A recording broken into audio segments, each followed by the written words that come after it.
একটা দুর্ঘটনা নাকি অব্যবস্থার ফল? এই প্রশ্নই এখন ঘুরপাক খাচ্ছে টলিপাড়ায়। রাহুল অরুণোদয় ব্যানার্জির আকস্মিক মৃত্যু যেন একের পর এক নতুন তথ্য সামনে আনছে। শুটিং চলাকালীন তালসারির সমুদ্রে ডুবে যাওয়ার এই ঘটনা প্রথমে সাধারণ দুর্ঘটনা বলেই মনে হয়েছিল, কিন্তু সময় যত গড়িয়েছে ততই সামনে এসেছে নতুন অভিযোগ। স্থানীয়দের দাবি, ড্রোন শট নেওয়ার সময় হাঁটু জলে শুটিং হচ্ছিল। প্রথমে নায়িকা পড়ে যান, তাকে বাঁচাতে গিয়ে রাহুলও জলে পড়ে যান। নায়িকাকে উদ্ধার করা গেলেও রাহুলকে তুলতে সময় লেগে যায়, এমনটাই জানা যাচ্ছে বিভিন্ন সূত্রে।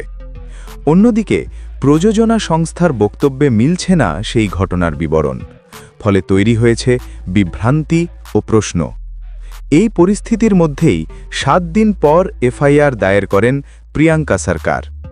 অভিযোগে নাম রয়েছে প্রযোজনা সংস্থার কর্ণধার শৈবাল বন্দ্যোপাধ্যায়, লীনা গঙ্গোপাধ্যায় সহ আরও কয়েকজনের।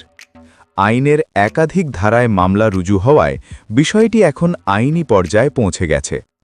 তবে সবচেয়ে বড় প্রশ্ন, কেন এতদিন পর এই পদক্ষেপ? প্রিয়াঙ্কার কথায়, স্বামীর মৃত্যু তাকে ভেঙে দিয়েছে ভেতর থেকে। এই মানসিক অবস্থার মধ্যেই সময় লেগেছে অভিযোগ দায়ের করতে। সব মিলিয়ে এখন গোটা ইন্ডাস্ট্রি তাকিয়ে এই ঘটনার তদন্ত কোন দিকে মোড় নেয় আর সত্যিটা ঠিক কী।